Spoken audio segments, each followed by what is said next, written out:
तो दोस्तों has fallen 4 या नाइट हैज़ फॉलन, जी हाँ दोस्तों, ये चौथा पार्ट रहने वाला है इस फ्रेंचाइजी में। तो इसी पर बात होगी आज की इस वीडियो में। एक्शन से भरपूर ये फ्रेंचाइजी है, तो उसकी पूरी डिटेल मैं आपको बताऊंगा। तो वीडियो को लाइक कर दे, चैनल को सब्सक्राइब कर ले और अपनी कुर्सी की पेटी बांध लें, क्योंकि पूरी जानकारी इस वीडियो में आपको देखने को मिलने वाली है। तो वीडियो को करता है स्टार्ट। अमेरिकी राजनीतिक एक्शन थ्रिलर फिल्म है जो क्रेटन रोथेनबर्गर और कैटरीन बेनेडिक्ट द्वारा लिखित पटकथा से एंटोनी फुकवा द्वारा निर्देशित और सहनिर्मित है, और यह हैज़ फॉलन फिल्म श्रृंखला की पहली किस्त है। फिल्म में जेरार्ड बटलर, जिन्होंने सहनिर्माता भी है, आरोन एकहार्ट और मॉर्गन फ्रीमैन के साथ Angela Bassett, Robert Forster, Cole Hauser, Ashley Judd, Melissa Leo, Dylan McDermott, Radha Mitchell और रिक यून सहायक भूमिकाओं में है। कथानक व्हाइट हाउस पर उत्तर कोरिया के नेतृत्व वाले गुरिल्ला हमले को दर्शाता है और अमेरिकी राष्ट्रपति बेंजामिन आशेर को बदनाम गुप्त सेवा एजेंट माइक बेनिंग के प्रयासों। यह फिल्म संयुक्त राज्य अमेरिका में 22 मार्च 2013 को फिल्म डिस्ट्रिक्ट द्वारा रिलीज की गई थी और इसने $70 मिलियन के उत्पादन बजट के मुकाबले $170 मिलियन की कमाई की। फिल्म को आलोचकों से मिश्रित समीक्षाएं मिलीं, जिन्होंने फुकवा के निर्देशन और बटलर के प्रदर्शन की प्रशंसा की, लेकिन खुली हिंसा और पटकथा की आलोचना की। ओलंपस हैज़ फॉलन 2013 में रिलीज हुई दो फिल्मों में से एक थी, जिसमें व्हाइट हाउस के खिलाफ आतंकवादी हमले को दर्शाया गया था। दूसरा व्हाइट हाउस डाउन था।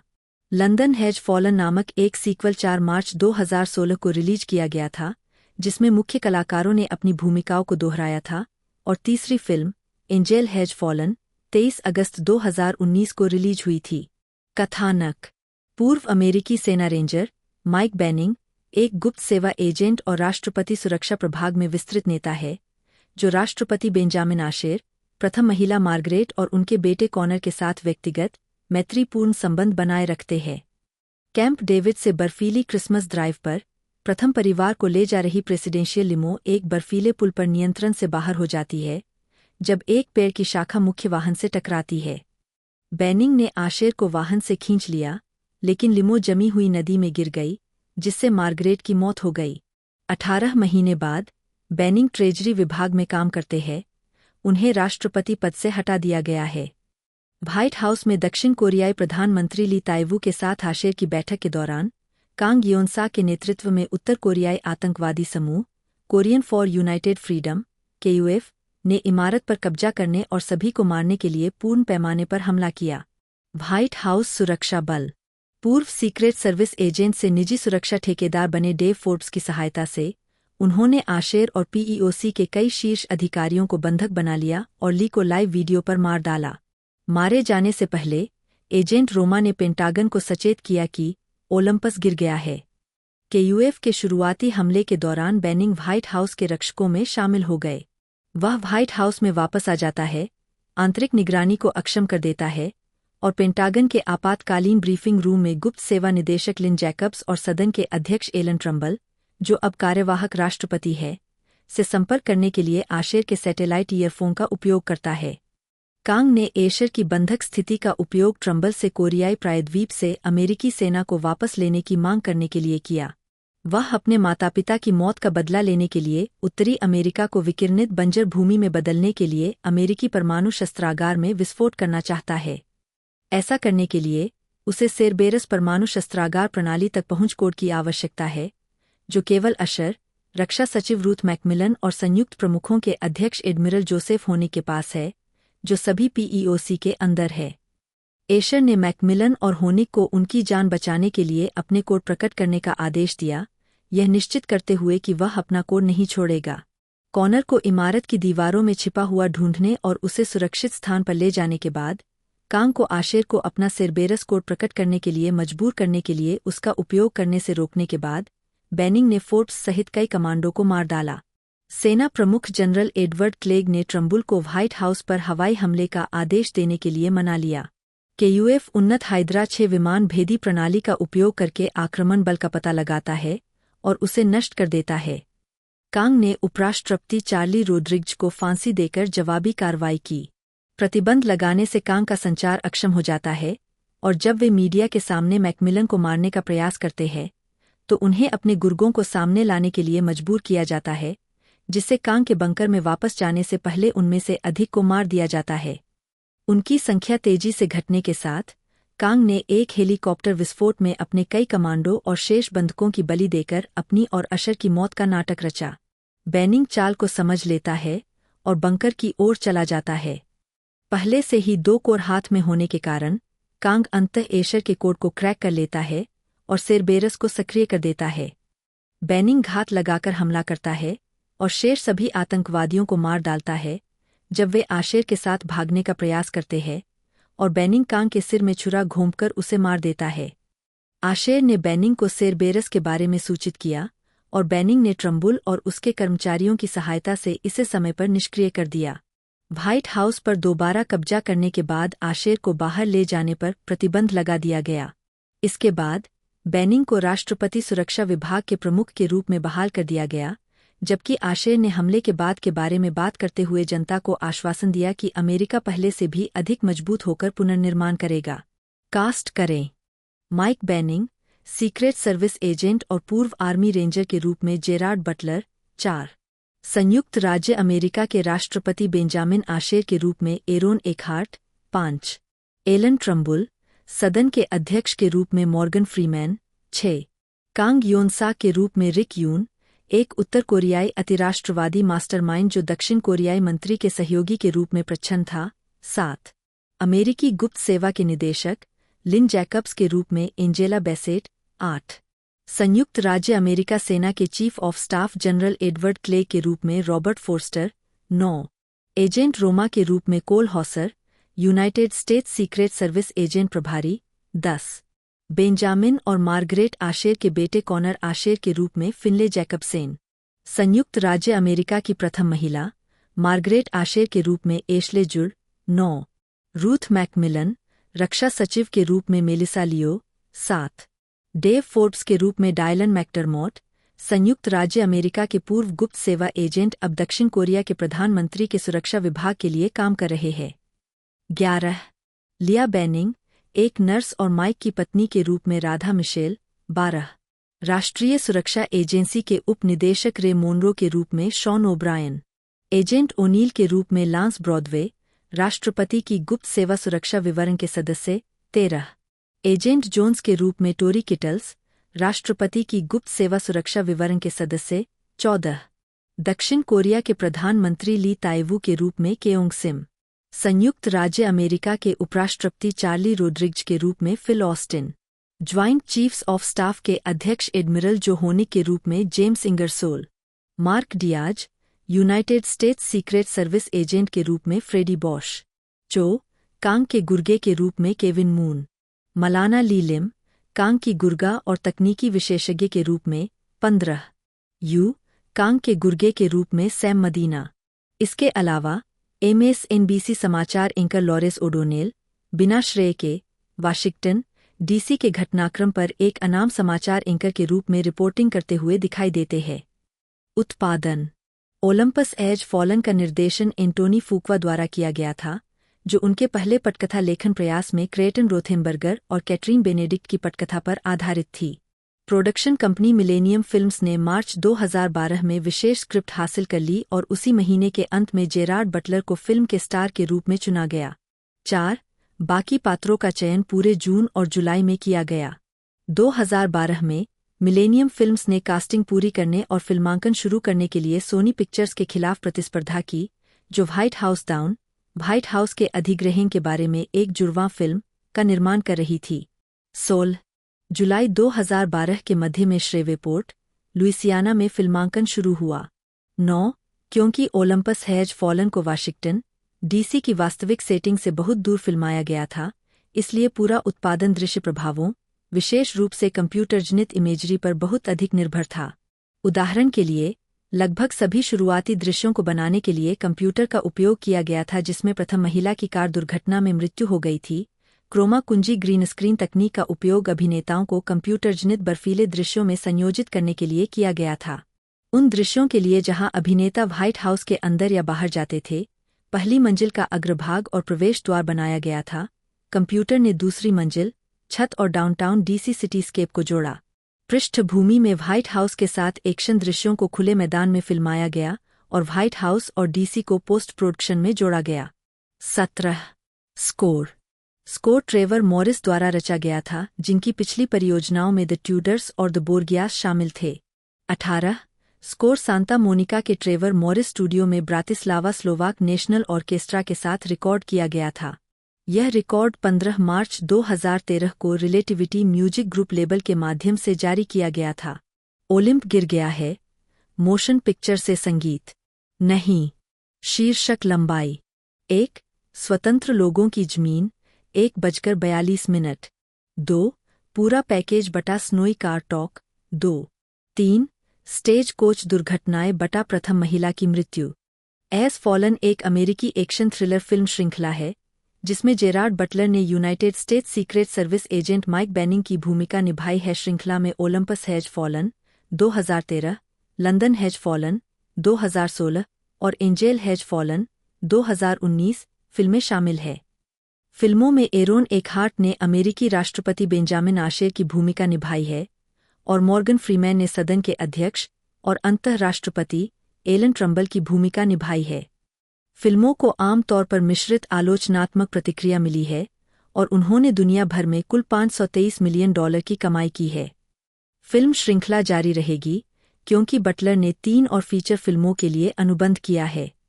एक फ्रैंचाइजी में विस्तार करने की योजना के साथ निर्माताओं के पास विभिन्न विदेशी, स्थानीय भाषा, टीवी स्पिन-ऑफ विकास में है। फिल्में ओलंपस हैज फॉलन को संयुक्त राज्य अमेरिका में 22 मार्च 2013 को रिलीज किया गया था। 6 शुरुआत में इसे 5 अप्रैल 2013 को रिलीज किया जाना था, लेकिन द हीट के साथ प्रतिस्पर्धा से बचने के लिए इसे स्थानांतरित कर दिया गया, जो उसी समय शुरू होनी थी। इसकी रिलीज बाद में इसे 28 जून तक बढ़ा दिया गया। फिल्म डिस्ट्रिक्ट ने फिल्म वितरित की। 19 आपातकालीन चेतावनी प्रणाली का उपयोग करने के लिए फिल्म के ट्रेलर की आलोचना की गई थी और विज्ञापन प्रसारित करने के लिए संघीय संचार आयोग द्वारा कई केबल कंपनियों पर जुर्माना लगाया गया था। 20 होम मीडिया यह फिल्म संयुक्त राज्य अमेरिका में डीवीडी और ब्लूरे प्रारूपों पर होम वीडियो के लिए 13 अगस्त 2013 को रिलीज की गई थी।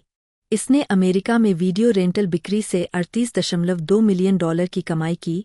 21 विवाद लेखकत्व विवाद 2013 में क्रेटन रोथेनबर्गर द्वारा एक मुकदमा दायर किया गया था जिसमें यह घोषणा करने की मांग की गई थी कि जॉन एस ग्रीन फिल्म के पात्रों और सामग्री का स्रोत नहीं थे। ग्रीन ने प्रतिवाद किया और यह घोषणा करने की मांग की कि वह एकमात्र लेखक है। 22 मामला अंततः $1,75,000 में तय हुआ और रोथेनबर्गर ने फिल्म के अधिकार अपने पास रख लिए। 23 बटलर मुकदमा जुलाई 2021 में स्टार निर्माता जेरार्ड बटलर ने न्यू इमेज मिलेनियम फिल्म्स पर $10 मिलियन का मुकदमा दायर किया, जिसमें दावा किया गया कि कंपनी ने फिल्म की घरेलू कमाई को $17.5 मिलियन से कम बताया था। साथ ही यह रिपोर्ट करने में विफल रही कि $8 मिलियन उसके अपने अधिकारियों के पास गए थे। बटलर के अनुबंध ने उन्हें शुद्ध लाभ के 10% का हकदार बना दिया था।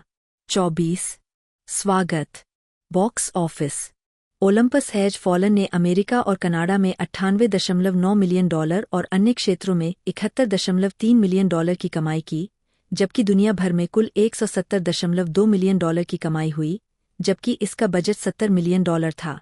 3 अपने पहले सप्ताहांत में फिल्म ने $30.5 मिलियन की कमाई की, बॉक्स ऑफिस पर दूसरे स्थान पर रही और $23 मिलियन की भविष्यवाणी को पार कर गई।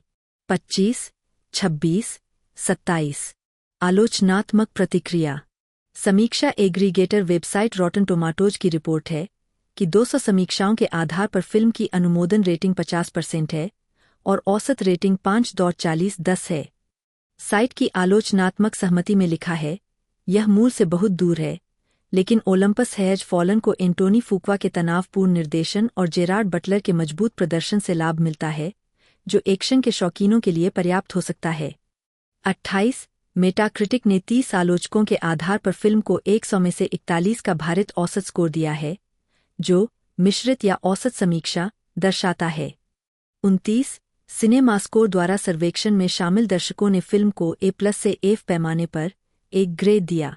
27 सिनेमा ब्लेंड के केटी रिच ने कम बजट दृष्टिकोण की प्रशंसा की और फिल्म को मनमोहक और विचित्र दोनों कहा। 30 रिचर्ड रोपर ने फिल्म को सी देते हुए कहा, यह बहुत ही फीका डाई हार्ड रिप है। 31 डेविड एडेलस्टीन अधिक नकारात्मक थे। एक ठोस चरित्र के रूप में बटलर की भूमिका की प्रशंसा करते हुए उन्होंने स्क्रिप्ट और हिंसा की आलोचना करते हुए लिखा, ओलंपस हैज फॉलन एक घृणित कृति है, लेकिन यह निश्चित रूप से अपनी छाप छोड़ती है। यह आपको सस्पेंस से बीमार कर देती है। 32 अगली कड़ी। Gerard Butler, Morgan Freeman, Aaron Eckhart, Angela Bassett और राधा मिशेल ब्रिटिश प्रधानमंत्री के अंतिम संस्कार के दौरान लंदन पर एक बड़े आतंकवादी हमले के इर्दगिर्द घूमते हुए लंदन हैज फॉलन नामक सीक्वल के लिए लौटे। 33 प्रोडक्शन मई 2014 में लंदन में शुरू होने वाला था, जिसमें क्रेटन रोथेनबर्गर और कैटरीन बेनेडिक्ट स्क्रिप्ट लिखने के लिए लौट रहे थे। द इक्वलाइजर के प्रति अपनी प्रतिबद्धताओं के कारण निर्देशक एंटोनी फूक्वा वापस नहीं लौटे। 34 1 मई 2014 को यह घोषणा की गई थी कि फोकस फीचर्स ने सीक्वल के वितरण अधिकार हासिल कर लिए हैं और इसे 2 अक्टूबर 2015 को रिलीज किया जाएगा, हालांकि बाद में इसे 22 जनवरी 2016 तक बढ़ा दिया गया। 35 हालांकि फिल्म की रिलीज नहीं हुई थी। 4 मार्च 2016 तक विलंबित। 18 अगस्त 2014 को यह घोषणा की गई कि फ्रेडरिक बॉन निर्देशन करेंगे। 36 लेकिन उन्होंने शूटिंग शुरू होने से सिर्फ 6 सप्ताह पहले 18 सितंबर को फिल्म छोड़ दी। 37 28 सितंबर को यह घोषणा की गई कि बाबाक नजफी निर्देशन करेंगे। 38 10 अक्टूबर 2014 को यह घोषणा की गई कि जैकी अर्ले हेली कलाकारों में शामिल होंगे। 39 सीक्वल का फिल्मांकन 24 अक्टूबर 2014 को शुरू हुआ। 40 फिल्म 4 मार्च 2016 को रिलीज हुई थी। यह भी देखें। सत्ता का हस्तांतरण 1999। ल्यूसर्न के शेर 2002। एंटोनी फूक्वा बटा ANTWNFJUKW बटा जन्म 30 मई 1965। 1 एक अमेरिकी फिल्म निर्देशक है जो एक्शन और थ्रिलर शैलियों में अपने काम के लिए जाने जाते हैं। उन्हें मूल रूप से संगीत वीडियो के निर्देशक के रूप में जाना जाता था और उन्होंने 1998 में द रिप्लेसमेंट किलर्स के साथ अपनी फिल्म की शुरुआत की। उनकी महत्वपूर्ण सफलता 2001 की अपराध थ्रिलर ट्रेनिंग डे थी, जिसमें उत्कृष्ट निर्देशक के लिए ब्लैक रील पुरस्कार जीता गया। उनकी बाद की फिल्मों में Tears of the sun 2003, King Arthur 2004, Shooter 2007, Olympus has fallen 2013, Southpaw 2015, the magnificent 7 2016 और द इक्वलाइजर ट्रायलॉजी 2014 से 2023 शामिल है। मोशन पिक्चर में उत्कृष्ट निर्देशन के लिए पहले नाक इमेज अवार्ड के साथ कमाई। उन्होंने समीक्षकों द्वारा प्रशंसित वृत्तचित्र American dream, American nightmare 2018, what's my name, Muhammad Ali 2019 और 2022 हुलू वृत्तचित्र श्रृंखला legacy, the true story of the L A Lakers का भी निर्देशन किया, जिसके लिए उन्होंने स्पोर्ट्स एमी पुरस्कार जीते। उत्कृष्ट वृत्तचित्र श्रृंखला के लिए 3 प्रारंभिक जीवन। फूक्वा का जन्म पेंसिल्वेनिया के पिट्सबर्ग में अफ्रीकी अमेरिकी माता पिता कार्लोस और मैरी फूक्वा के घर हुआ था। उन्होंने 1983 में टेलर एल्डरडाइस हाई स्कूल से स्नातक की उपाधि प्राप्त की। 4 फिल्म निर्माण और संगीत वीडियो की ओर रुख करने से पहले फूक्वा ने सेना में जेट उड़ाने की आशा के साथ इलेक्ट्रिकल इंजीनियरिंग का अध्ययन किया।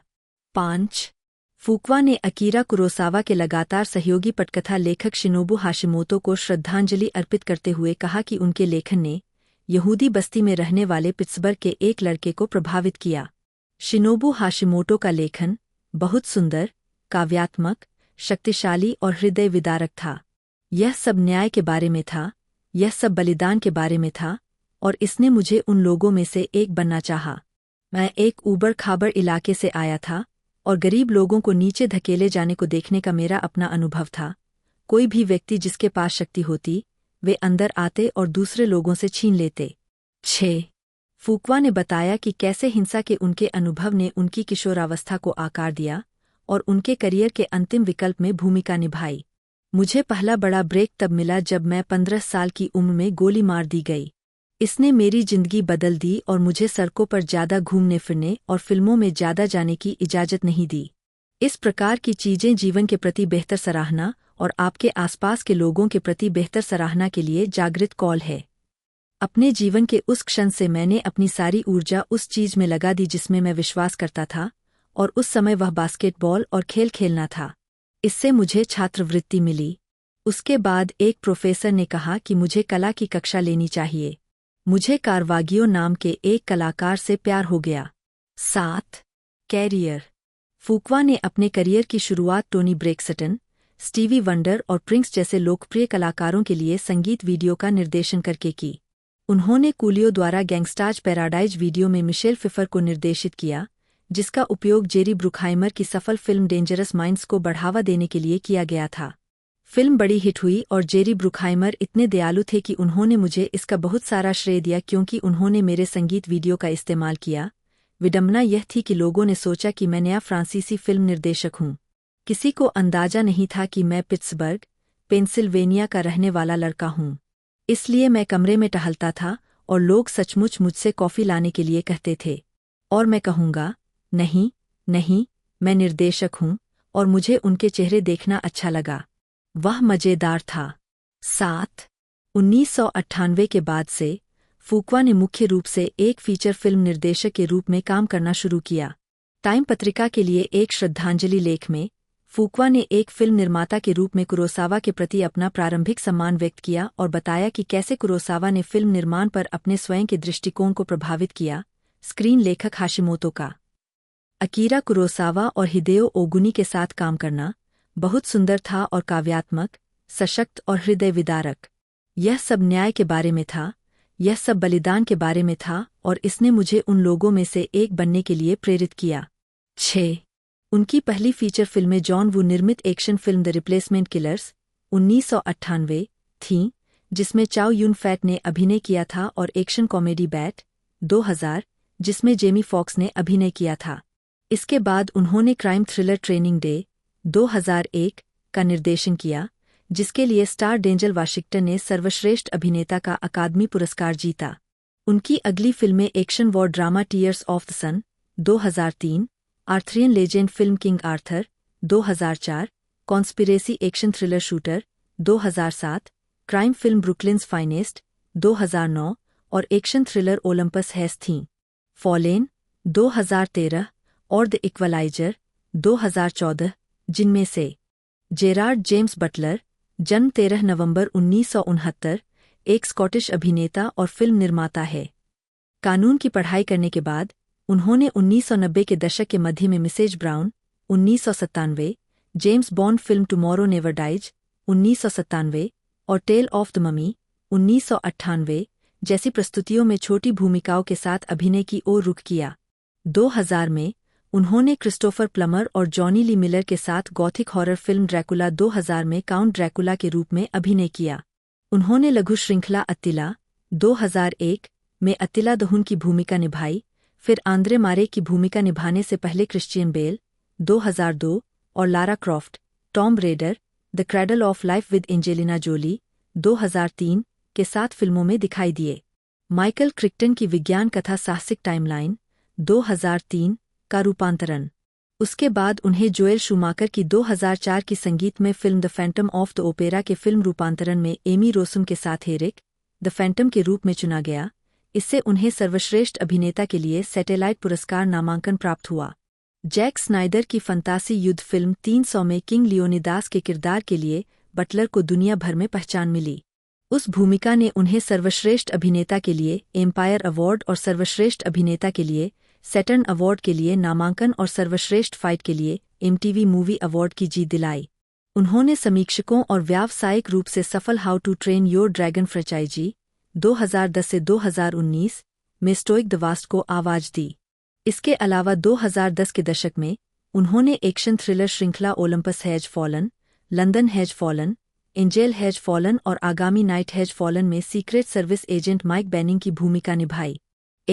उन्होंने 2011 की फिल्म कोरियोलानस में सैन्य नेता टुल्लस ऑफिडियस की भूमिका निभाई, जो इसी नाम की शेक्सपियर की त्रासदी का आधुनिक रूपांतरण है, और 2011 की action biopic machine gun preacher में सैम चाइल्डर्स की भूमिका निभाई। प्रारंभिक जीवन। बटलर 2 का जन्म पैसले, रेनफ्रूशायर 3, स्कॉटलैंड में हुआ था, जो एक सट्टेबाज मार्गरेट और एडवर्ड बटलर की 3 संतानों में सबसे छोटे थे। 4, 5, 6 वह आयरिश मूल के कैथोलिक परिवार से है। 7, 8 जब वह 6 महीने के थे तब उनका परिवार मॉन्ट्रियल, क्यूबेक, कनाडा चला गया। 9, 1 साल बाद जब उनके माता पिता की शादी टूट गई तो उनकी मां ने मॉन्ट्रियल छोड़ दिया और 18 महीने के जेरार्ड के साथ स्कॉटलैंड लौट आईं। 10 बटलर पैसले में सेंट मिरिन और सेंट मार्गरेट हाई स्कूल में हेड बॉय थे और उन्होंने university of Glasgow school of law में एक स्थान हासिल किया था। 11, 12 किशोरावस्था के दौरान उन्होंने स्कॉटिश यूथ थिएटर में भी भाग लिया। 16 साल की उम्र तक उन्होंने अपने पिता को दोबारा नहीं देखा जब एडवर्ड बटलर ने उन्हें ग्लासगो रेस्तरां में मिलने के लिए बुलाया। मुलाकात के बाद बटलर घंटों तक रोते रहे और बाद में याद करते हुए कहा, उस भावना ने मुझे दिखाया कि आपके इस शरीर में कितना दर्द हो सकता है, दर्द और दुख जिसके बारे में आपको तब तक पता नहीं चलता जब तक कि वह प्रकट न हो जाए। 10 एक छात्र के रूप में वह यूनिवर्सिटी लॉ सोसाइटी के अध्यक्ष थे। 13 एक ऐसा पद जिसके बारे में उन्होंने बाद में कहा था कि उन्होंने एक तरह से मेरे रास्ते को अवरुद्ध कर दिया। 3 जब बटलर 22 वर्ष के थे तब उनके पिता को कैंसर हो गया और उनकी मृत्यु हो गई। उन्होंने अपने जीवन के इस दौर के बारे में कहा, एक 16 साल के बच्चे से जो जीवन को समझने के लिए इंतजार नहीं कर सकता था, एक 22 साल के युवा में बदल गया जिसे इसकी परवाह नहीं थी कि वह नींद में ही मर जाए। 14 लॉ स्कूल के अपने अंतिम वर्ष से पहले बटलर ने कैलिफोर्निया में रहने के लिए 1 साल की छुट्टी ली, ज्यादातर वेनिस बीच में, जहां उन्होंने अलग अलग नौकरियां की, अक्सर यात्राएं की और, वे कहते हैं, खूब शराब पी। एक समय उन्हें शराब से संबंधित अव्यवस्थित आचरण के लिए गिरफ्तार किया गया था।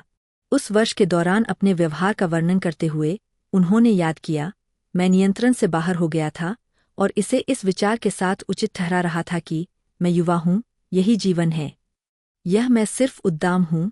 अमेरिका में अपनी छुट्टी के बाद वह लॉ स्कूल में अपना अंतिम वर्ष पूरा करने के लिए स्कॉटलैंड लौट आए। 3 बचपन में उनके कान की सर्जरी हुई थी जिससे उनका कान खराब हो गया था। वह अभी भी टिनिटस से पीड़ित है और उसके दाहिने कान से सुनने की क्षमता कम हो गई है। 15 आजीविका, कानूनी करियर और प्रारंभिक अभिनय करियर। स्नातक स्तर की पढ़ाई के बाद उन्होंने एडिनबर्ग लॉ फर्म में प्रशिक्षु वकील के रूप में पद संभाला। हालांकि वह देर तक शराब पीने के लिए बाहर रहता था और बार बार काम से चूक जाता था। वकील के रूप में योग्यता प्राप्त करने से 1 सप्ताह पहले उन्हें निकाल दिया गया था। 25 साल की उम्र में और एक अयोग्य वकील के रूप में वह प्रसिद्ध होने के अपने सपने को पूरा करने के लिए लंदन चले गए। उन्होंने स्वीकार किया, जब मैंने शुरुआत की तो मुझे यकीन नहीं था कि मैं वास्तव में सही कारणों से इसमें था। मैं मशहूर होना चाहता था।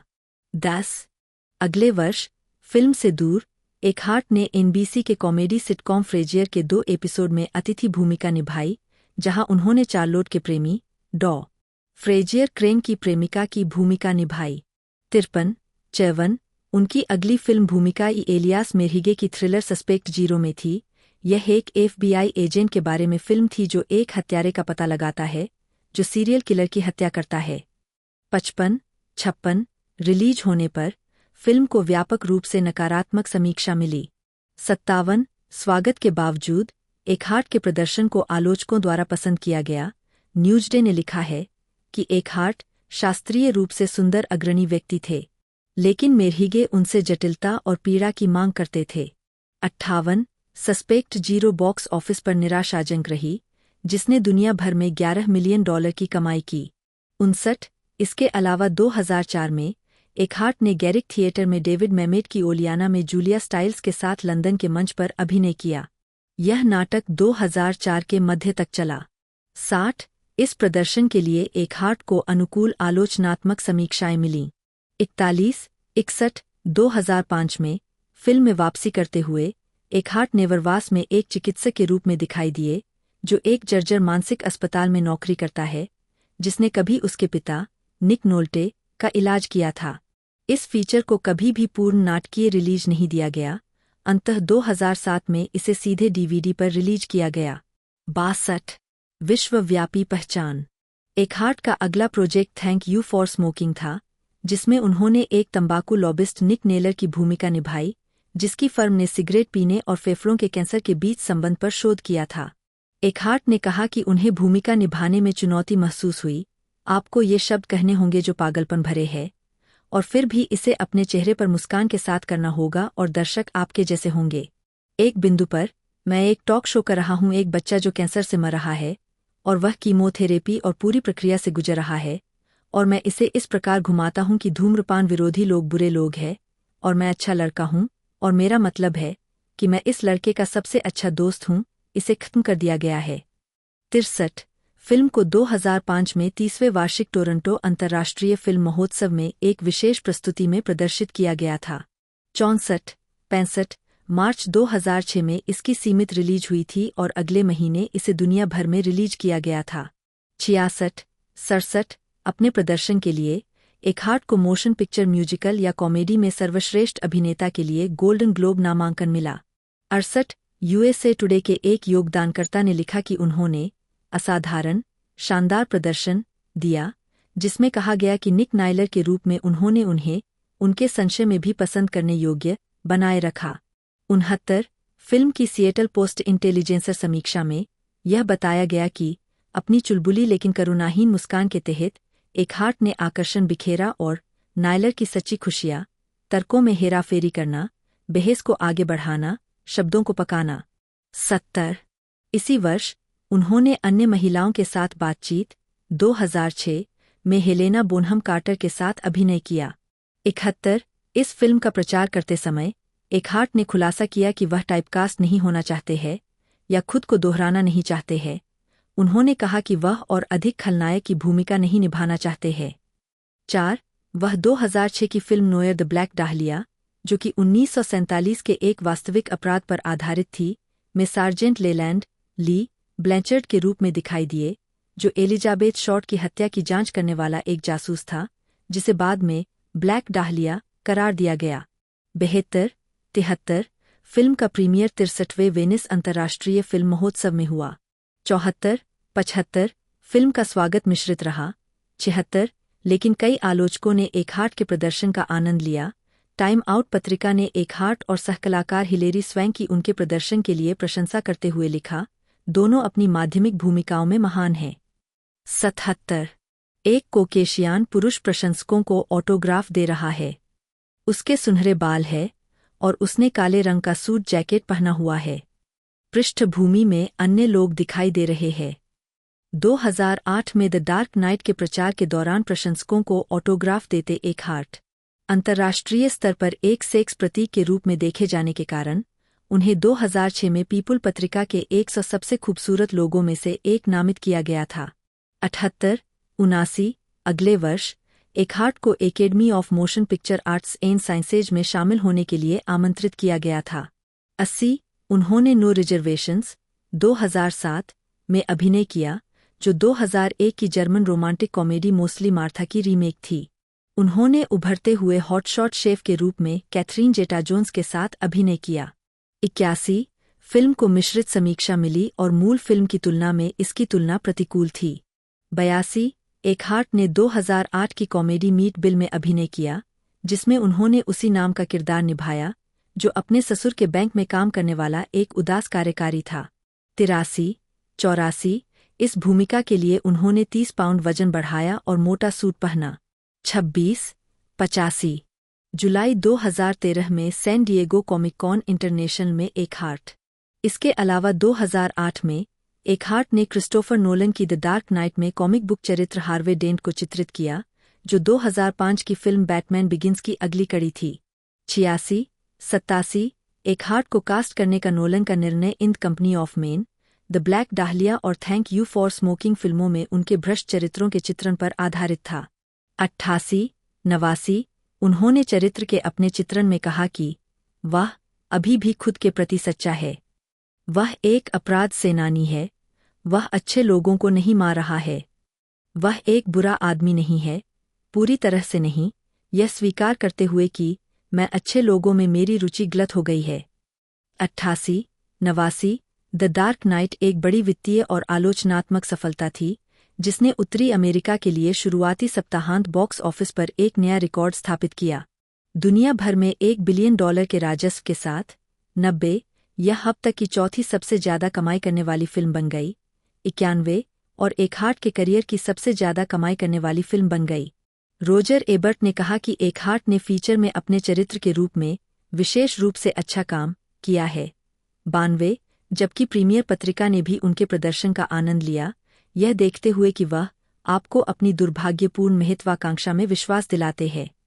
दो चेहरे की मिली भगत।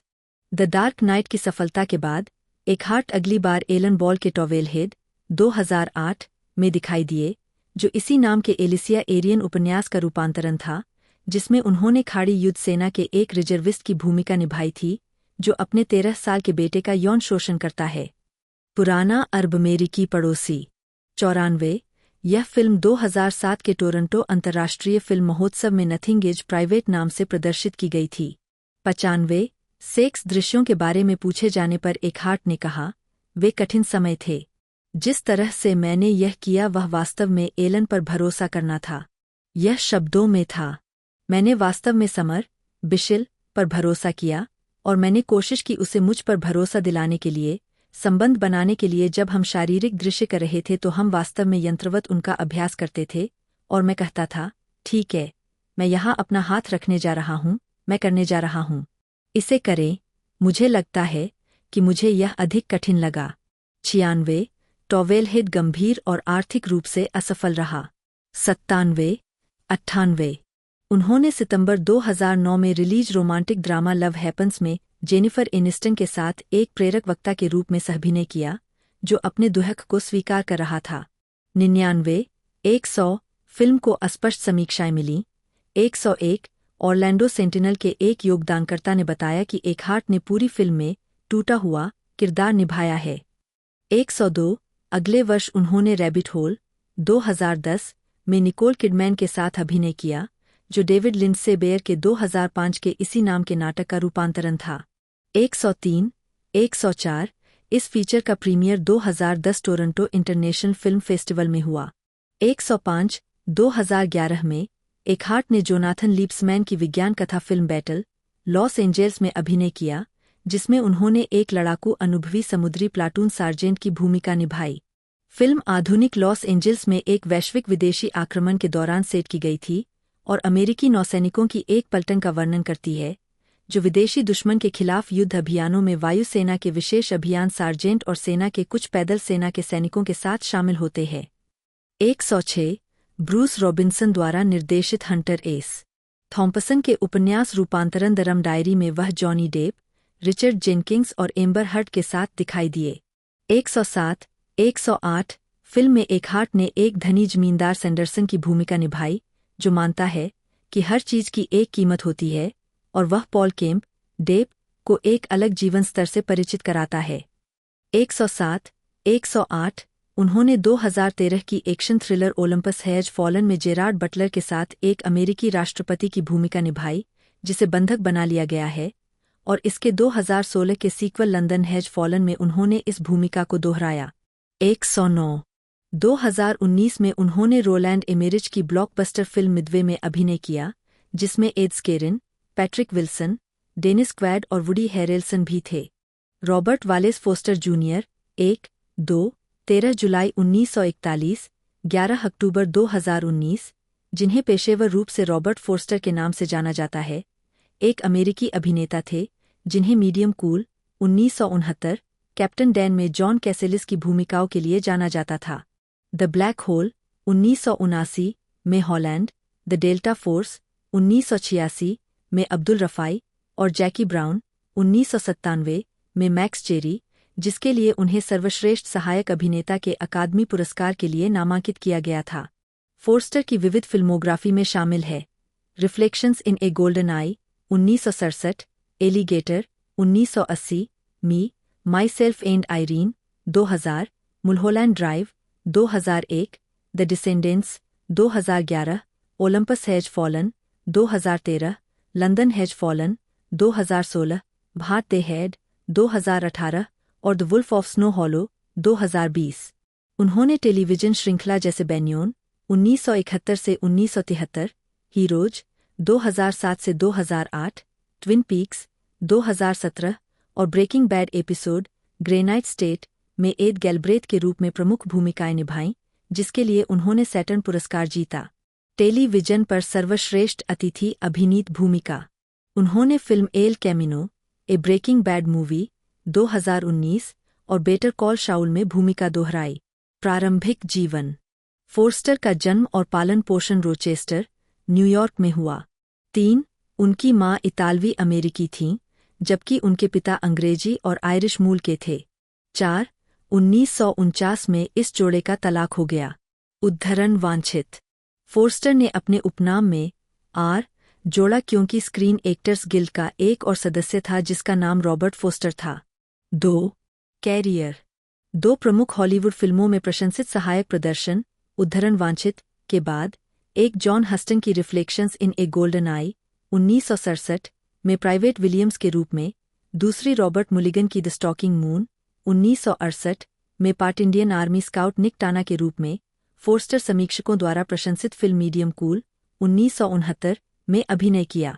कवर मी बेब 1970 और टेलीविजन श्रृंखला बेन्योन 1972 और नाकिया 1974 में भूमिकाएं निभाने के बाद उन्होंने डिज्नी की द ब्लैक होल 1979 सहित एक्शन और हॉरर फिल्मों में ज्यादातर सहायक भूमिकाएं निभाईं।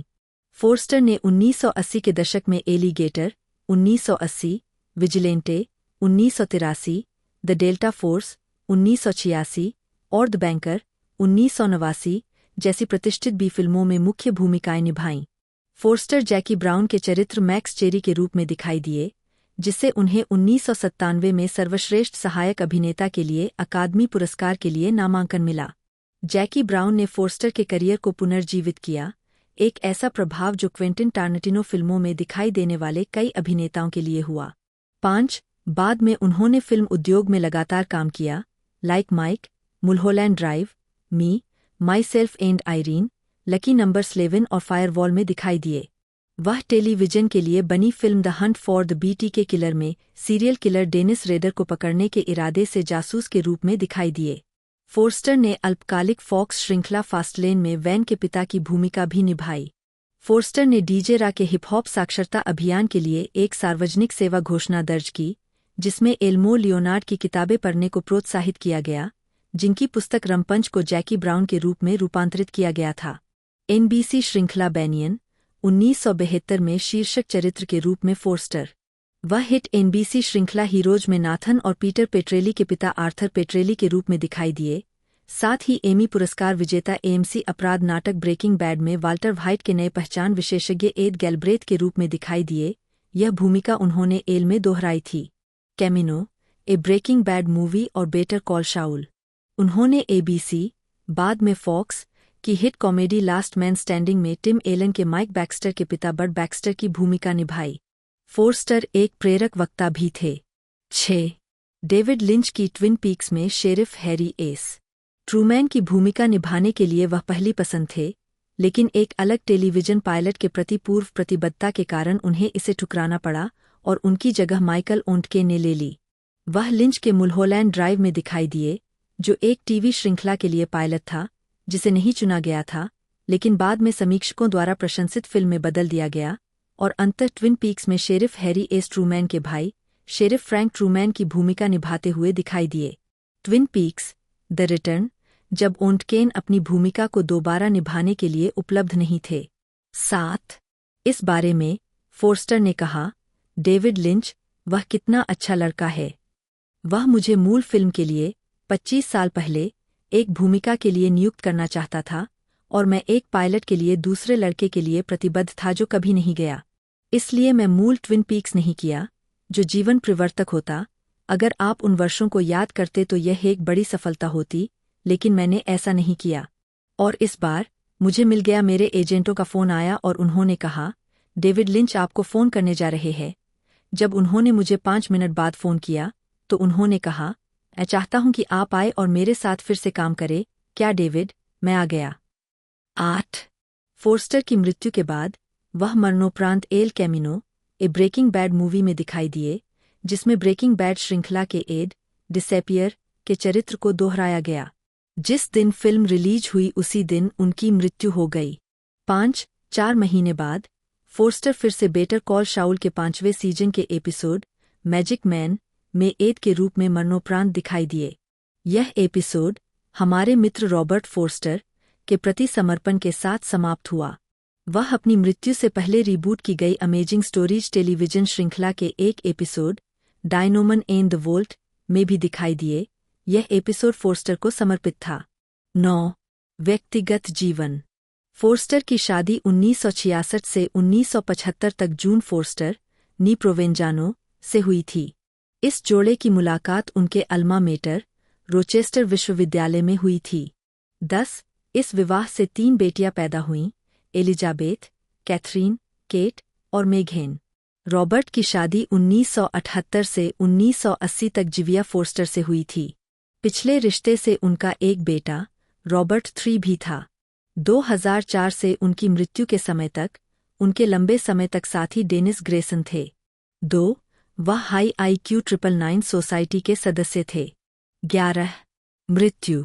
जून 2019 में फोर्स्टर को ब्रेन ट्यूमर का पता चला और 11 अक्टूबर 2019 को 78 वर्ष की आयु में लॉस एंजल्स में उनके घर पर इस बीमारी से उनकी मृत्यु हो गई। 2. 12. फिल्मोग्राफी। फिल्म।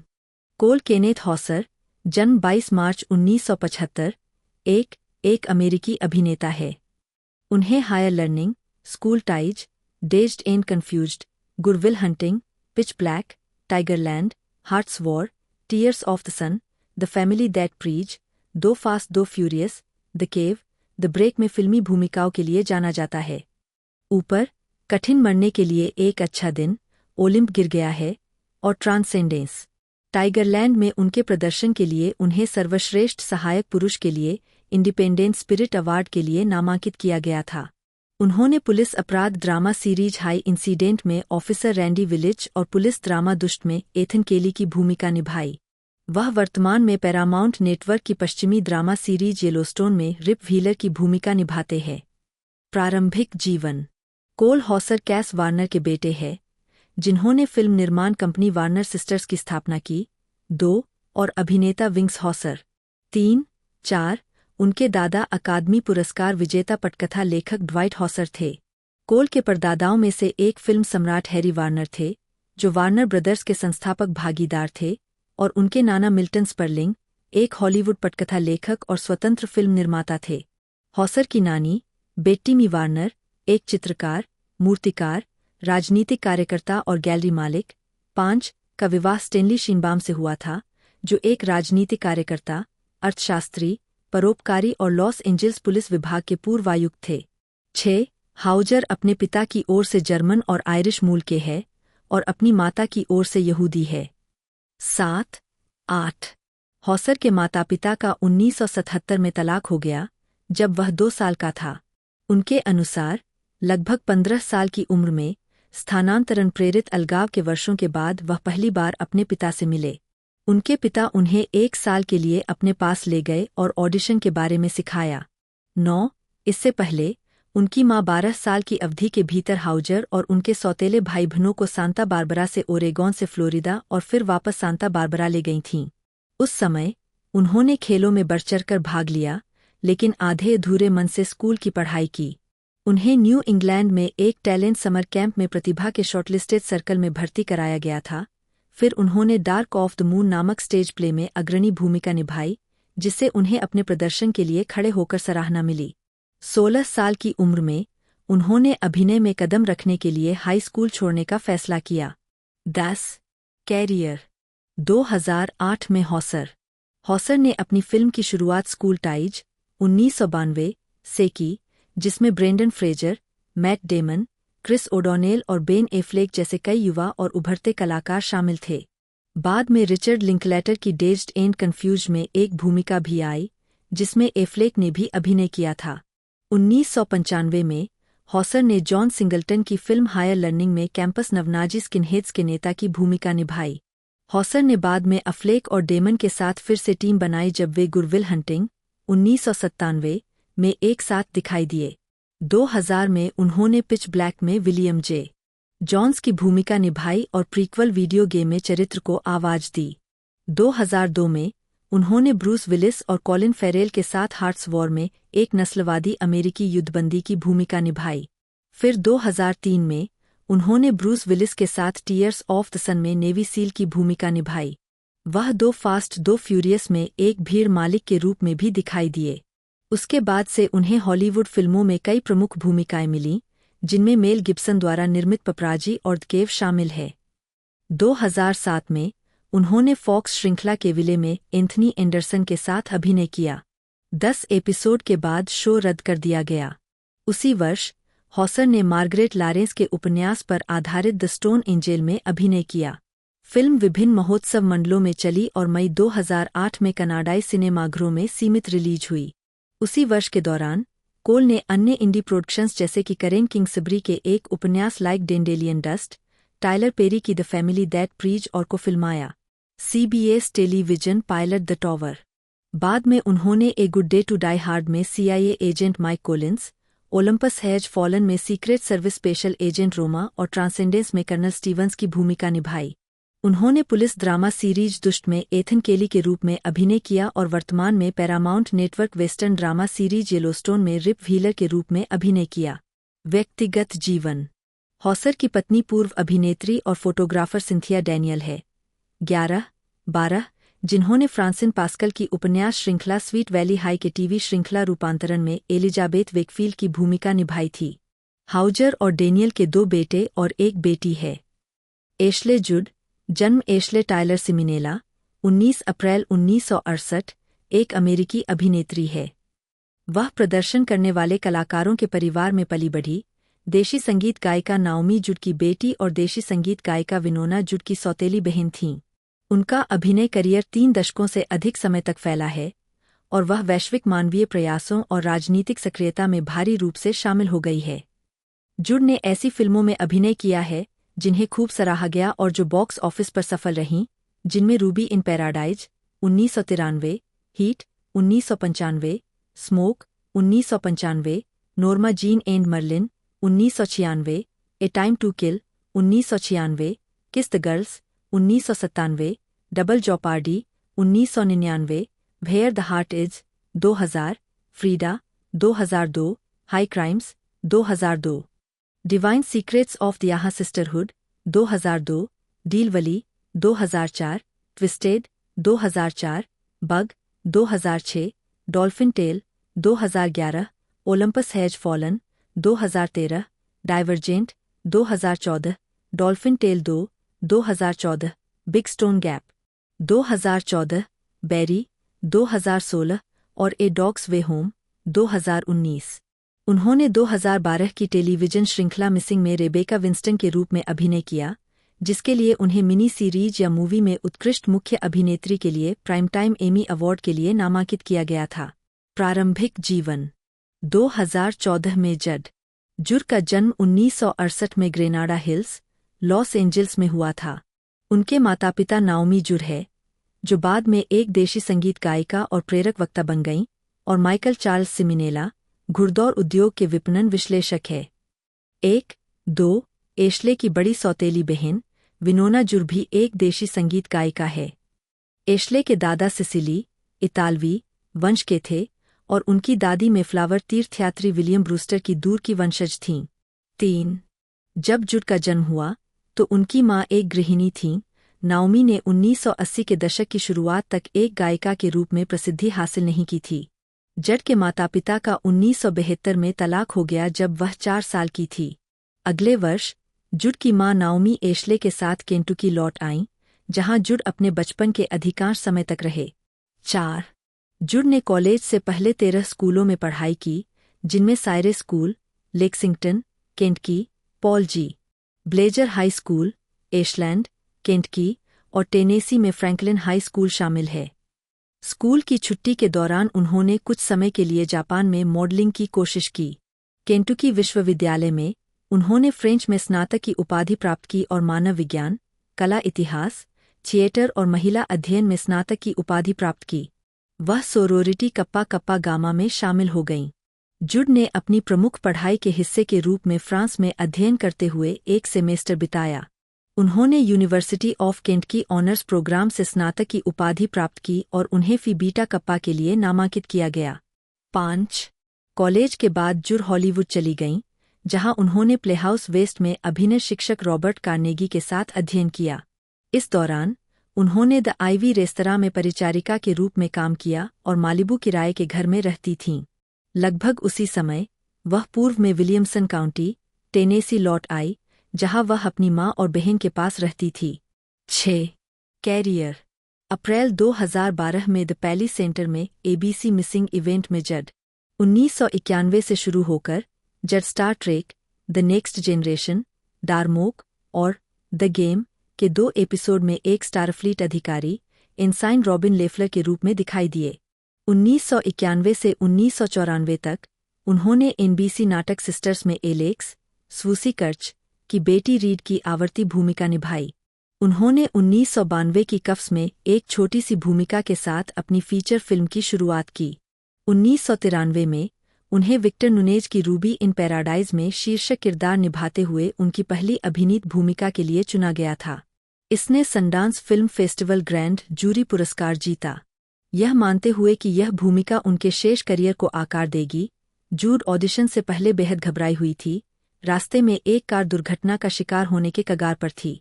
पहले 3 वाक्यों से मुझे पता था कि यह मेरे लिए लिखा गया था, उसने सैन जोस मर्करी न्यूज को बताया। 7 अपने लिए एक नया जीवन बनाने की कोशिश कर रही एक युवा महिला रूबी ली गिसिंग की भूमिका में उन्हें बहुत प्रशंसा मिली। प्रशस्ति पत्र आवश्यक नुनेज ने जीवनीकार जेम्स सेल डिकर्सन को बताया कि जुड ने इस चरित्र की प्रतिध्वनि पैदा की। प्रतिध्वनि वे क्षण काल्पनिक नहीं थे, यह सिर्फ दृश्य बनाने और इस बात पर भरोसा करने की बात थी कि यह बताने लायक है। 8 ओलिवर स्टोन, जिन्होंने नुनेज की फिल्म में जड को देखा था, ने उन्हें नेचुरल बॉर्न किलर्स में कास्ट किया, लेकिन नाटकीय रूप से रिलीज हुई फिल्म के संस्करण से उनके दृश्य काट दिए गए।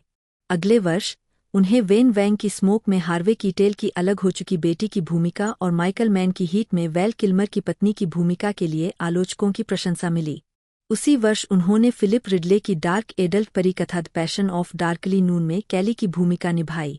9 1996 में उन्होंने नोर्मा जीन और मर्लिन में मर्लिन मुनरो के रूप में मीरा सोर्विनो के साथ सहअभिनय किया, जहां उन्होंने प्लेबॉय के पहले अंक के लिए सेंटरफोल्ड के लिए फोटोशूट को फिर से बनाया।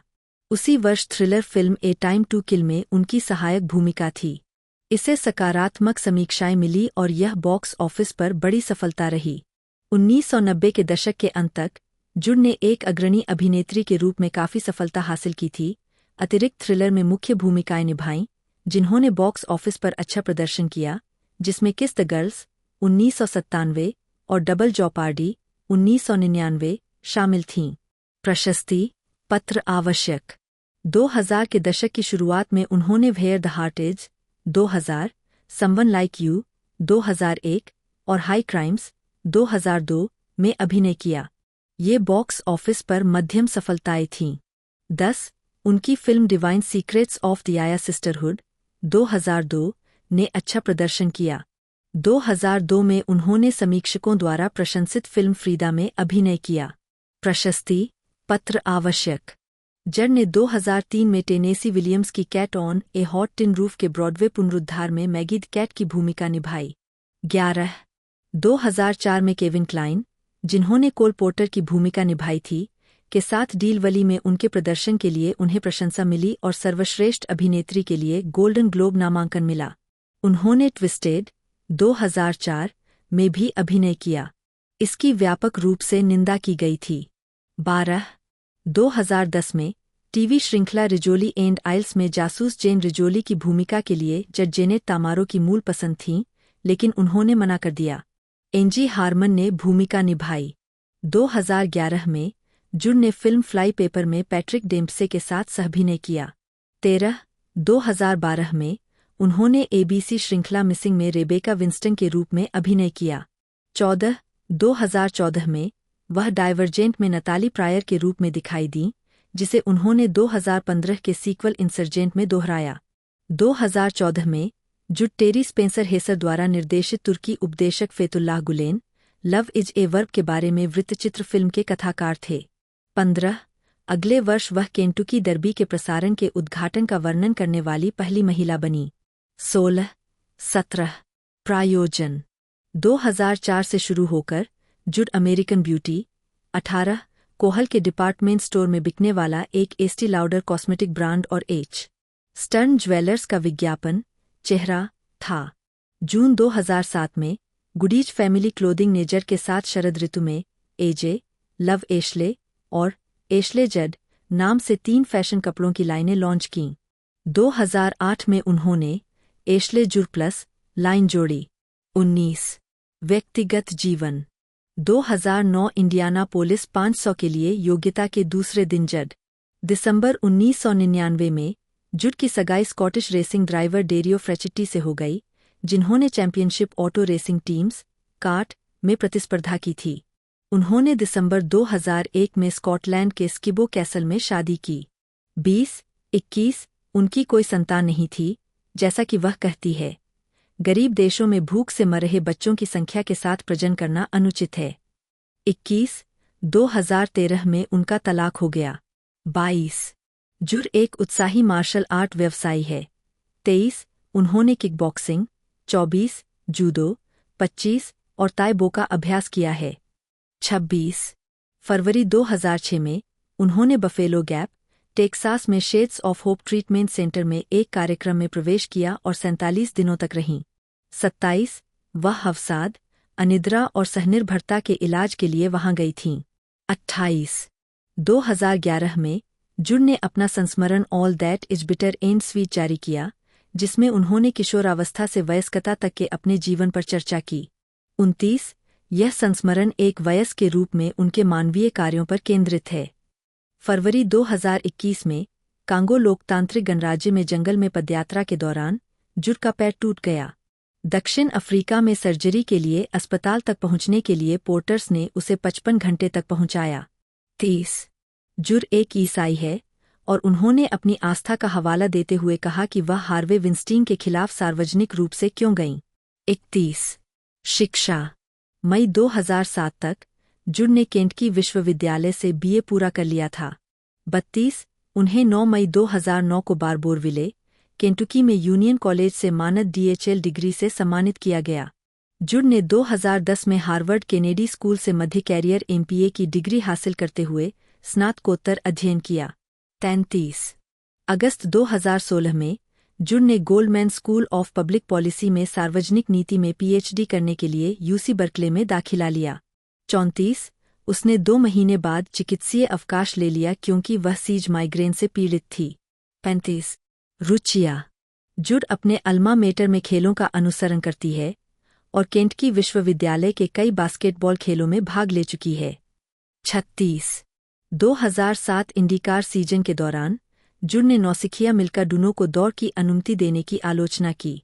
अंतिम रेस के बाद जुड ने पत्रकारों से कहा, मुझे पता है कि यह बहुत स्पोर्ट्समैन जैसा नहीं है, लेकिन उन्हें 23 कार डुनो को ट्रैक से हटाना होगा।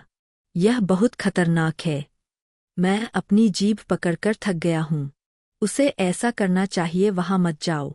जब एक कार गति से 10 मील 1 घंटा पीछे हो तो लोगों का जीवन दांव पर लगाना उचित नहीं है।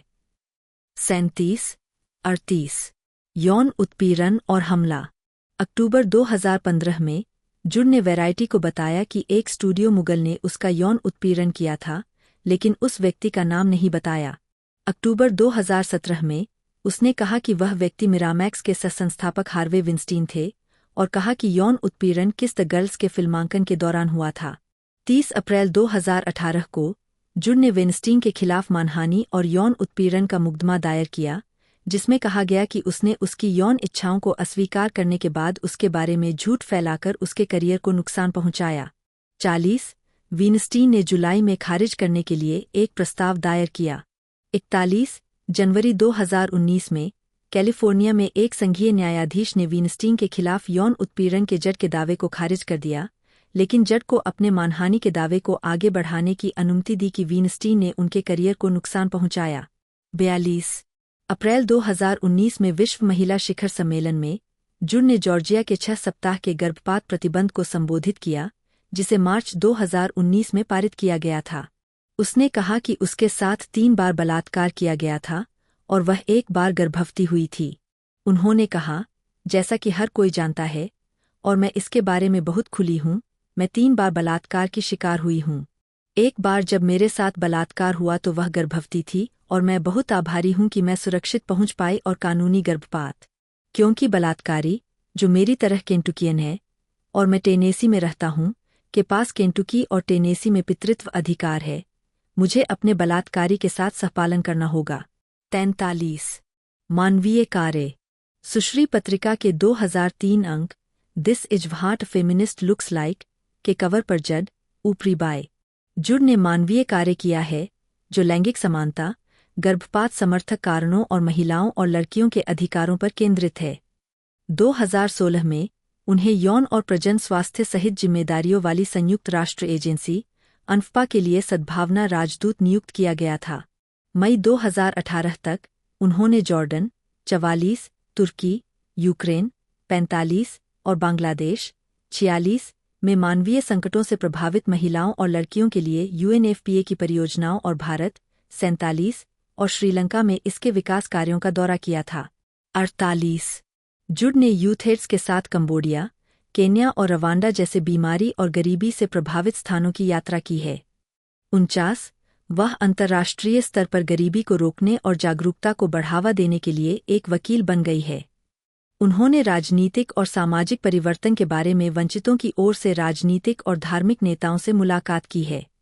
49 जुड ने यूथएड्स के लिए 3 वृत्तचित्रों का वर्णन किया है जो डिस्कवरी चैनल, नेशनल ज्योग्राफिक और VH1 पर प्रसारित हुए।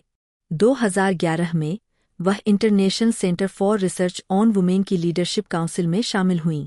50 जड जिन अन्य संगठनों से जुड़े रहे हैं उनमें वुमेन फॉर वुमेन इंटरनेशनल और इक्वेलिटी नाउ शामिल है। 49 वह अपने आप वुमेन वर्ल्डवाइड के सलाहकार बोर्ड की सदस्य है जो भारत में यौनतस्करी और अंतरपीढ़ीगत वेश्यावृत्ति से लड़ने वाला संगठन है। 51 जड स्पीकर सर्किट पर सक्रिय है, लैंगिक समानता, दुर्व्यवहार और मानवीय विषयों पर भाषण देता है। 52 राजनीतिक गतिविधियां। 2008 में जुड ने बराक ओबामा के राष्ट्रपति अभियान का समर्थन किया। 2009 में वह defenders of wild life action fund के लिए 1 मिनट के वीडियो विज्ञापन में दिखाई दी जिसमें जुड ने हवाई भेड़िए के शिकार का समर्थन करने के लिए अलास्का की गवर्नर सारा पॉलिन की निंदा की। 53 जवाब में पॉलिन ने कहा कि इन भेड़ियों को मारने का कारण अलास्का में कारिबू आबादी की रक्षा करना है। पॉलिन ने वाइल्ड लाइफ एक्शन फंड के रक्षकों को अत्यधिक सीमांत समूह कहा। 54 2010 में जुड ने केंटुकी के गवर्नर स्टीव बेशियर से केंटुकी के मानवीय आश्रय कानून के सख्त प्रवर्तन के माध्यम से उस राज्य के बेघर जानवरों की रक्षा करने का आग्रह करने के लिए पशु कानूनी रक्षा कोष की याचिका पर हस्ताक्षर किए। 55 2005 में सीनेटर रिचर्ड लुगर के साथ जड की मुलाकात। उन्हें एड्स की रोकथाम और उपचार को बढ़ावा देने वाले अंतर्राष्ट्रीय NGO population services international PSI के एक शिक्षा और रोकथाम कार्यक्रम यूथएड्स के लिए वैश्विक राजदूत नियुक्त किया गया था। जुड को 10 नवंबर 2009 को चौथे वार्षिक USA टुडे हॉलीवुड हीरो के प्राप्तकर्ता के रूप में सम्मानित किया गया था, जिसे PSI के साथ उनके काम के लिए सम्मानित किया गया था। 56 29 अक्टूबर 2006 को जुड डेमोक्रेटिक टेनेसी सीनेट के उम्मीदवार हेरोल्ड फोर्ड जूनियर के लिए वीमेन फॉर फोर्ड कार्यक्रम में दिखाई दी। उन्होंने राष्ट्रपति बराक ओबामा सहित कई डेमोक्रेटिक उम्मीदवारों के लिए स्थानीय और राष्ट्रीय स्तर पर बड़े पैमाने पर प्रचार किया है। Swing states. 30 अप्रैल 2018 को जुड ने वेनस्टीन के खिलाफ मानहानि और यौन उत्पीड़न का मुकदमा दायर किया, जिसमें कहा गया कि उसने उसकी यौन इच्छाओं को अस्वीकार करने के बाद उसके बारे में झूठ फैलाकर उसके करियर को नुकसान पहुंचाया। 40 वीनस्टीन ने जुलाई में खारिज करने के लिए एक प्रस्ताव दायर किया। 41 जनवरी 2019 में कैलिफोर्निया में एक संघीय न्यायाधीश ने वीनस्टीन के खिलाफ यौन उत्पीड़न के जज के दावे को खारिज कर दिया, लेकिन जज को अपने मानहानि के दावे को आगे बढ़ाने की अनुमति दी कि वीनस्टीन ने उनके करियर को नुकसान पहुंचाया। 42 अप्रैल 2019 में विश्व महिला शिखर सम्मेलन में जुड ने जॉर्जिया के 6 सप्ताह के गर्भपात प्रतिबंध को संबोधित किया, जिसे मार्च 2019 में पारित किया गया था। उसने कहा कि उसके साथ 3 बार बलात्कार किया गया था और वह 1 बार गर्भवती हुई थी। उन्होंने कहा, जैसा कि हर कोई जानता है, और मैं इसके बारे में बहुत खुली हूँ, मैं 3 बार बलात्कार की शिकार हुई हूँ। एक बार जब मेरे साथ बलात्कार हुआ तो वह गर्भवती थी और मैं बहुत आभारी हूँ कि मैं सुरक्षित पहुँच पाई और कानूनी गर्भपात। क्योंकि बलात्कारी, जो मेरी तरह केंटुकियन है, और मैं टेनेसी में रहता हूँ, के पास केंटुकी और टेनेसी में पितृत्व अधिकार है, मुझे अपने बलात्कारी के साथ सहपालन करना होगा। 43 मानवीय कार्य। सुश्री पत्रिका के 2003 अंक this is what a feminist looks like के कवर पर जड ऊपरी बाय जुड ने मानवीय कार्य किया है जो लैंगिक समानता, गर्भपात समर्थक कारणों और महिलाओं और लड़कियों के अधिकारों पर केंद्रित है। 2016 में उन्हें यौन और प्रजनन स्वास्थ्य सहित जिम्मेदारियों वाली संयुक्त राष्ट्र एजेंसी अनफपा के लिए सद्भावना राजदूत नियुक्त किया गया था। मई 2018 तक उन्होंने जॉर्डन 44, तुर्की, यूक्रेन 45 और बांग्लादेश 46 में मानवीय संकटों से प्रभावित महिलाओं और लड़कियों के लिए यूएनएफपीए की परियोजनाओं और भारत 47 और श्रीलंका में इसके विकास कार्यों का दौरा किया था। 48 जुड ने यूथएड्स के साथ कंबोडिया, केन्या और रवांडा जैसे बीमारी और गरीबी से प्रभावित स्थानों की यात्रा की। एरोन एडवर्ड एकहार्ट, जन्म 12 मार्च 1968, एक अमेरिकी अभिनेता है। कैलिफोर्निया के क्यूपर्टिनो में जन्मे एकहार्ट कम उम्र में यूनाइटेड किंगडम चले गए। अपने हाई स्कूल सीनियर वर्ष के लिए ऑस्ट्रेलिया जाने से पहले उन्होंने स्कूली नाटकों में प्रदर्शन करके अपने अभिनय करियर की शुरुआत की। उन्होंने स्नातक किए बिना हाई स्कूल छोड़ दिया, लेकिन एक पेशेवर शिक्षा पाठ्यक्रम के माध्यम से डिप्लोमा हासिल किया और फिर 1994 में यूटा, अमेरिका में ब्रिघम यंग यूनिवर्सिटी BYU से फिल्म में बैचलर ऑफ फाइन आर्ट्स की डिग्री के साथ स्नातक की उपाधि प्राप्त की। BYU में स्नातक के रूप में एकहार्ट की मुलाकात निर्देशक और लेखक नील लाब्यूट से हुई, जिन्होंने लाब्यूट के कई मूल नाटकों में एकहार्ट को शामिल किया। 5 साल बाद एकहार्ट ने लाब्यूट की black comedy film in the company of main 1997 में एक बेदाग, सामाजिक महिलावादी के रूप में शुरुआत की। इसके बाद निर्देशक की 3 और फिल्मों में अभिनय किया। एकहार्ट को एरिन ब्रोकोविच 2000 में जॉर्ज के रूप में व्यापक पहचान मिली और 2006 में उन्हें थैंक यू फॉर स्मोकिंग में निक नेलर के चित्रण के लिए गोल्डन ग्लोब नामांकन प्राप्त हुआ। 2008 में उन्होंने क्रिस्टोफर नोलन की blockbuster Batman film the dark knight में डिस्ट्रिक्ट अटॉर्नी हार्वे डेंट बटा टू-फेस के रूप में एक प्रमुख भूमिका निभाई। वह love happens, rabbit hole, battle, Los Angeles, the rum diary, Olympus has fallen और इसके सीक्वल आई, फ्रैंकस्टीन, सुली और मिडवे में दिखाई दिए। प्रारंभिक जीवन। एकहार्ट का जन्म 12 मार्च 1968 को हुआ था। कैलिफोर्निया के क्यूपर्टिनो में वह एक लेखिका, कलाकार और कवि मैरी मार्था लॉरेंस और एक कंप्यूटर कार्यकारी जेम्स कॉनराड एकहार्ट के पुत्र थे। 2, 3, 4 वह 3 भाइयों में सबसे छोटे हैं। 4 उनके पिता जर्मन रूसी वंश के हैं, जबकि उनकी माँ अंग्रेजी, जर्मन, स्कॉट्स आयरिश और स्कॉटिश वंश की है। 5, 6 उनका पालन पोषण Church of Jesus Christ of Latter day Saints के सदस्य के रूप में हुआ और उन्होंने फ्रांस और स्विट्जरलैंड में 2 साल तक मिशन में काम किया। 7, 8 सूचना प्रौद्योगिकी में अपने पिता की नौकरी के बाद एकहार्ट का परिवार 1981 में यूनाइटेड किंगडम में स्थानांतरित हो गया। 2, 9, 10 यूनाइटेड किंगडम में अपने समय के दौरान परिवार सरे, इंग्लैंड के आसपास चला गया और कोबम, 10 रिप्ले और वाल्ट नॉन थेम्स जैसे शहरों में रहने लगा। 11 एकहार्ट ने अमेरिकन कम्युनिटी स्कूल में पढ़ाई की। 10 जहां उन्हें पहली बार अभिनय से परिचित कराया गया, उन्होंने स्कूल प्रोडक्शन में चार्ली ब्राउन के रूप में अभिनय किया। 12, 13 1985 में एकहार्ट ऑस्ट्रेलिया चले गए और सिडनी में बस गए, जहां उन्होंने अपने हाई स्कूल सीनियर वर्ष के लिए American international school of Sydney में दाखिला लिया। उन्होंने वेटिंग फॉर गोडोट जैसी प्रस्तुतियों में अपने अभिनय कौशल को और विकसित किया, जहां उन्होंने स्वीकार किया कि उन्होंने भयानक प्रदर्शन किया। 14 अपने वरिष्ठ वर्ष की शरद ऋतु में। 4 एकहार्ट ने वारिंघा मॉल मूवी थिएटर में नौकरी करने के लिए स्कूल छोड़ दिया।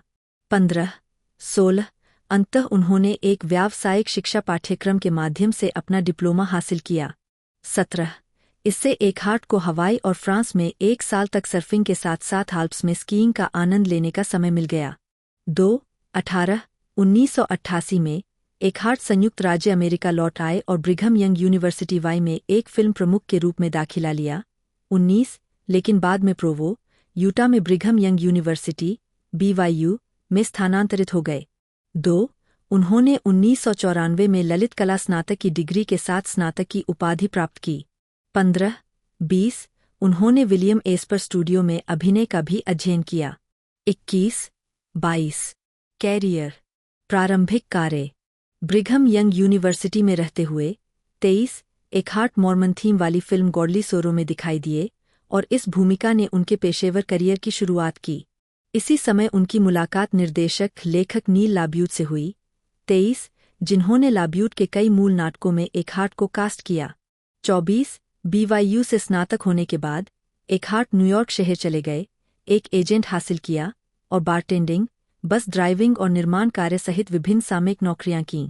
13 उनकी पहली टेलीविजन भूमिकाएं विज्ञापनों में थीं। 1994 में वह टेलीविजन नाटक श्रृंखला बेवर्ली हिल्स 90210 में एक अतिरिक्त कलाकार के रूप में दिखाई दिए।